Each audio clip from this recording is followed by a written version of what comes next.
The Red Wings do win this weekend. However, they are officially eliminated from the postseason. We'll talk about all of that all today on Locked On Red Wings.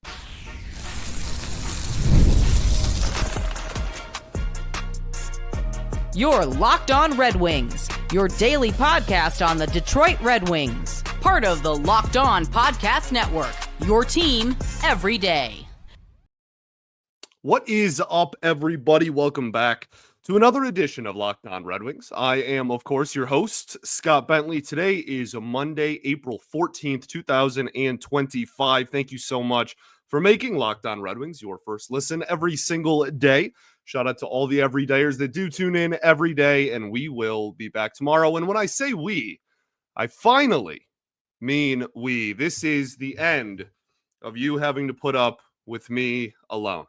It's been a great run, okay? Been a great solid week we've had together without our beautiful bald friend in Brian Fisher, but he will return tomorrow recapping that game against the Dallas Stars, which we will preview at the end of today's episode. I appreciate you all for sticking it out. Keep continuing to tune in. Our numbers didn't really dip or anything without Bry, which is a good thing. Obviously, a very big week last week for the Wings. I'm glad you stuck it out with me throughout the last however many 6-7 episodes here. Today we are going to discuss a 4-3 overtime victory over the Tampa Bay Lighting on Friday for your Detroit Red Wings. As I said in the cold open, even though the Wings got 2 points in this game and won, at the time, it kept their playoff hopes alive. However, very shortly thereafter, the Habs beat, Toronto, and officially eliminated the Red Wings from the postseason for yet another year. This is kind of my first thought after this game is it's hard to analyze for a lot of reasons. This was a fine win. This was a fine, solid, middle of the road, okay victory. Obviously, we'll talk about what went right in this game. Marco Kasper looked great. Patrick Kane with a couple of points. I'm not trying to say that they just like sandbagged it and fell into a win, but it was. Look at the team's reaction after they score goals, dog. Go look at their like goal scoring celebration. They score and they all are just like cool. Like that's not a knock. I don't blame them. And there's nothing. I'd probably be in the same boat. Like what do we really have to celebrate? It's the what do I have to smile about? In my life meme. So I got okay, cool. We scored in this for the Wings meaningless game in April. In the last week of the NHL season, and we're probably not going to make the postseason. Almost certainly at the time. And now, certainly. They just kind of look deflated. And so honestly, in that regard, I actually kind of give the team some credit for still getting the win, still kind of battling back, especially in the third period. I thought the first two periods, that even though the score was close, and you had a lead at one point, that Tampa was kind of significantly outplaying them. So I do give them credit for not just like completely rolling over and being like, this game's meaningless, who cares? Like they showed some fight. There was some solid defense, like team defense in this game too, but in the same breath, the Lightning knew what time it was, man. Like they weren't going, playoff hockey pedal to the metal either. Obviously seeding matters. There's still some stuff that all those teams are certainly playing for down the stretch here, but I don't think that was a super motivated Lightning team either. Although still, put Vasilevsky in net, still had some of their, top players still performing and whatnot. Just, I don't know. As you can see, there's good to take out of this game. There is stuff that you have to take with a grain of salt. I think for the most part, I don't want to speak for an entire fan base here, but I just feel like for the most part, you're probably going to fall on the side of like, we're going to take this win. And this win does not impact how people feel about the Detroit Red Wings. You know what I mean? Like, it's just like, okay, cool. What went right in this game? Marco Kasper. This is probably the only thing that goes against everything I just said. This is probably the one player, the one thing we'll talk about on this whole episode that contradicts the, does this really matter? What are we really even watching for? You're watching for young players like Marco Kasper, and he looked phenomenal. Obviously, had 2 goals on the game, one of which was the game winner in overtime, a beauty as well. Beautiful zone entry. Obviously, overtime a lot easier to enter the zone, but yeah, man, like saw a lane and didn't pass off of it, which I think is part of the learning experience and the NHL development for a young forward, especially a center that is consistently playing with such high producing point scores. That there's, I think that's part of the thing with Kasper is finding out, decision making, when to pass, when to shoot, etc. And man, I think that in this game, especially, in that game winner, but just kind of as a whole in this game, you really saw him kind of, I don't, step up is probably a little too dramatic, but you really saw him kind of take this game by the reins, man. Like you saw him really kind of step up, and I said it wasn't like stepping up, and then I just said he stepped up. But you get my point. This is a guy that obviously we are hoping for continued development down the road, and hoping that he can continue the trajectory that he is on, and hopefully can be a legitimate part of this, middle six up the middle going forward for this hockey team and for this organization. So yes, the games, in terms of win-loss don't really mean too terribly much. I know some people are saying just lose out for the tank. You're not going to like fall enough to change. You're talking about a couple ping pong balls there. It's not, you're not going to change that too dramatically. I think you might as well just kind of focus on the youth, put them in prominent positions, and see if they, help them with their development in that regard. And we certainly saw that from Kasper in this game. So really solid performance from him. Let's talk about Patrick Kane notching a couple of points in this one.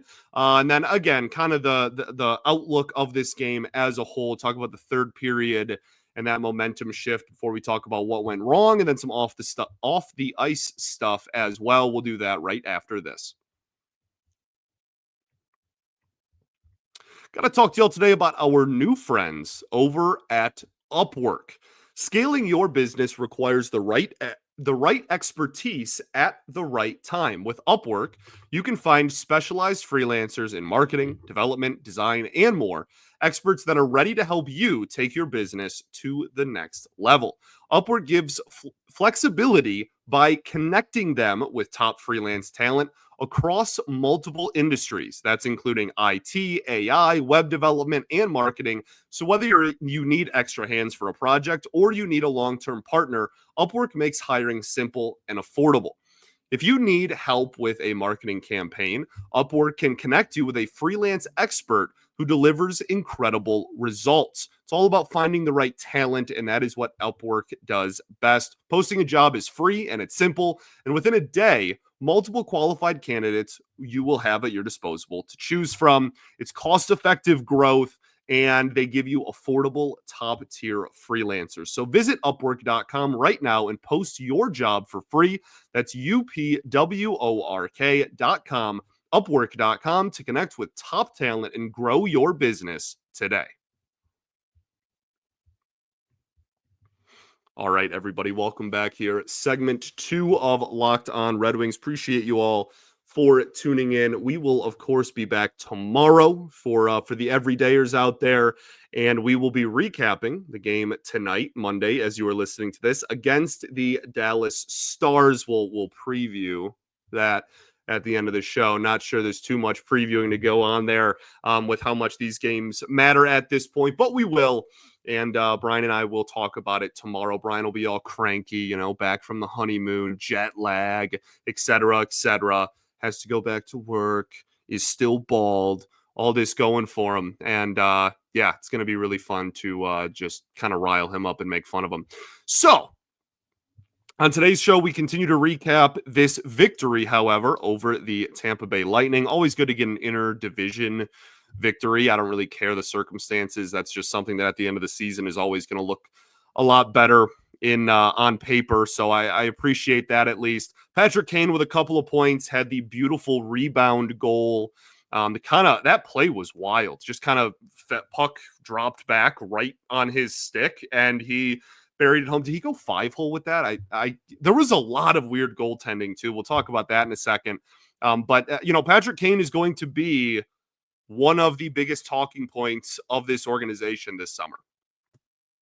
We are a week away from off-season topics and off-season conversations for this hockey team, right? And Brian and I are still going to be here 5 days a week, I think until August. I don't think we go down to 3 days a week until August. And even then, we're still at 3 episodes a week. We never really permanently go away. We're like a rash you can't get rid of. But he is going to be a consistent talking point for this organization. And I feel like at this point in his career, man, yes, it's pretty clear that he enjoys playing here and has no problems with the organization and would be okay coming back. In the same breath, he's at an age and at a injury history point in his career where I can't imagine that he's going to want to just like ride off into the sunset on an uncompetitive team that's not going to make the postseason. So I think the Wings would obviously love to have him back. I'm sure he's, has a good relationship with the organization, but I think they also are probably going to have to prove something to him in regards to the competitiveness of this team going forward. And he's going to end with over 60 points, dude. Like and that's with a really slow start when Lalone was still here. Like he's going to be, since McClellan took over, a point a game, if not over a point a game player. And this game, just another in a long line of impressive performances from him. I thought the offense as a whole was pretty solid. Again, all with a grain of salt. We know kind of the effort level top to bottom from both teams in this one. But I did appreciate some of the shot attempts that we saw. We want this team to be more aggressive offensively going forward. And I felt like, especially again in the second half of this game, they were that. They kind of started, I think, tilting the ice back in their favor kind of toward the end of the second period. And then by the third, it was kind of all theirs. I can at least appreciate that regardless of kind of where we're at in the season and who's playing and whatnot. And ultimately, that's still one of the best goalies on the planet in the other net, man. Like that's still Vasilevsky. That's still a premier goalie in this league. And you were able to put a 4 spot on him. We'll gladly take that. We will gladly take that. I've already mentioned a few times, so I won't talk about it too terribly much. But the third period was also something that went right in this game for this team as a whole. And man, it's just the first half of the game was so not. And it's hard to even, again, on the box score, it's hard to really even complain about that because the score was really close throughout the whole game, no matter which direction the ice was tilted. But that's one of those things where if you watch, you can kind of fairly obviously see like Tampa Bay was all over the puck in terms of possession metrics in that first half, letting my inner Brian out there. What went wrong in this game? Not going to complain too much about a win here. One of the goals against Edvinsson just completely misplayed. Just played the puck, let a guy slip right behind him for a wide open goal. That's development. That's what especially these games from here on out kind of mean, is just like get the kids as much playing time as possible, let them continue to develop, and we'll take our lumps, especially when they come in victories anyway. So just wanted to point that out because it was, definitely a mistake on his part. That pair as a whole, I think, just could have, probably played a little bit better. But Alex Lyon gave up a kind of one of the goals against was kind of soft. This was, I talked about it a little bit earlier, and I said we'd come back to it. This was a weird game for the 5-hole in in this one. Both goalies, man, just kind of weird, like punch in goals against for both teams. Just kind of weird in that regard. And I mean, one of the big picture things, like this legitimately could be one of, if not the last game Alex Lyon plays for the Detroit Red Wings. I can't imagine he's going to be a high priority to bring back. I would imagine that there will be other teams out there that are willing to give him, backup goalie money and no longer just strictly, AHL money. So we'll obviously see what happens. We'll have plenty of conversations about that going forward and this offseason. But this performance, I think, somewhat encapsulated kind of the Alex Lyon experience. He had a couple of incredible saves, incredible saves. And then he also had, a couple of softies that just kind of squeak through and you go, all right, well, that could have been a lot better. So I am interested into seeing how many games he plays down the stretch, being that down the stretch in the last week of the season here, just because he is not under contract. Like how much do we, I don't know. I don't even know how much that goes into the decision-making of a head coach. Like, I'm sure even with the current situation that the Wings are in the standings and being mathematically eliminated, McClellan is still trying to preach, go out there and win every single game. So we'll see what happens there, but close to the end to the Alex Lyon experience. Let's talk stuff, okay? Let's just kind of wrap this up by talking about everything else off the ice. This team was, again, not even really super energetic, and that is so understandable.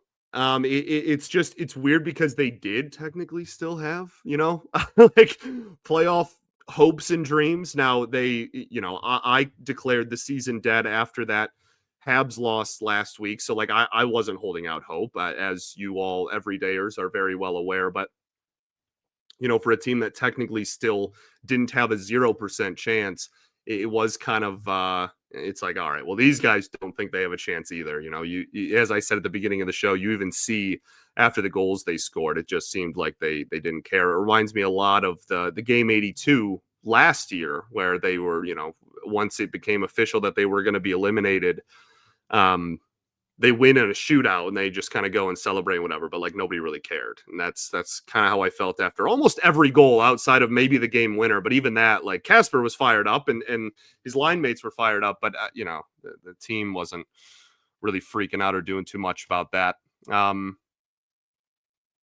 Another year officially eliminated is kind of the big storyline of the weekend. Obviously, we've talked about this game specifically. If we zoom out and talk a little bit about yet another year outside of the postseason, we kind of had that conversation a lot again after the Habs game last week. But I think now that it's officially official, what are we even watching for?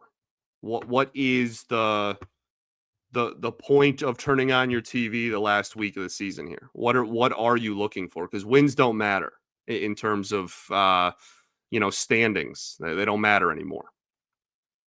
And I think that is where, again, I mentioned earlier, kind of talking in circles here. I apologize, but like you're looking for those young players and you're looking to see development from that. You are also, it's going to be fun to watch Griffins hockey. If you have no interest in watching the Red Wings here in the last week of the season because these games don't mean anything, the Griffins, it looks like, are going to get two of the more exciting prospects from Sweden in the organization to come over and join the Griffins for at least the end of the season, if not the playoff push as well. So that'll be super fun. Brian and I are going to talk a little bit more in depth about that this week, so I'll kind of save that bigger picture conversation for when he gets back. But that was kind of a fun update we learned over the weekend as well. It's frustrating to I mean, it's frustrating in general. Obviously, we're all frustrated. I'm sure that the team and the players and the coaches and the management and ownership, well, maybe not ownership, but everybody is pretty much frustrated. I think as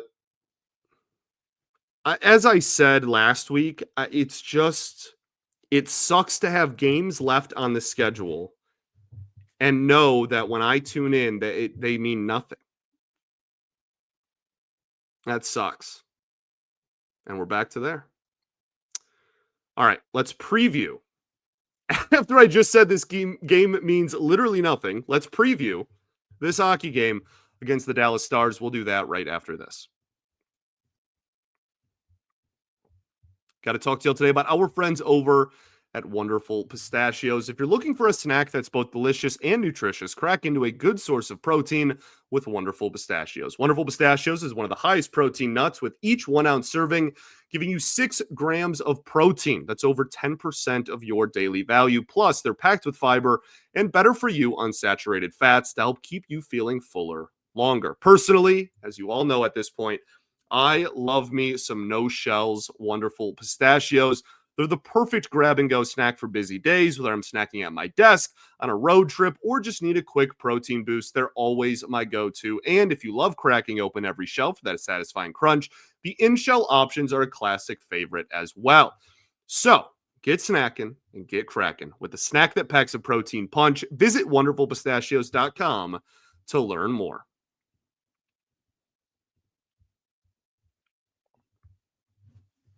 All right, everybody, welcome back. Your third and final segment of Locked On Red Wings. I really wish, I really wish that I could make these episodes more exciting and more, I don't know, meaningful and impactful and resonate a little bit more. But like, this is where the Wings are at in the season, and once we get through this week and we get into the offseason, we will have all of the big picture conversations you want to have. We'll probably start those at the end of this week, right? Season ends on Thursday. So we will probably start those this week, but that is with games still left. That's my whole point at the end of the last segment, was like, with games left, it just sucks to know that they kind of just don't mean a whole lot. So let's preview and talk about why you should watch, because that's a beautiful transition there, which is obviously a joke. The Wings play the Dallas Stars tonight at 7 p.m., assuming you're listening to this on Monday, April 14th. The Stars are really good. The Red Wings are not very good. This is at LCA.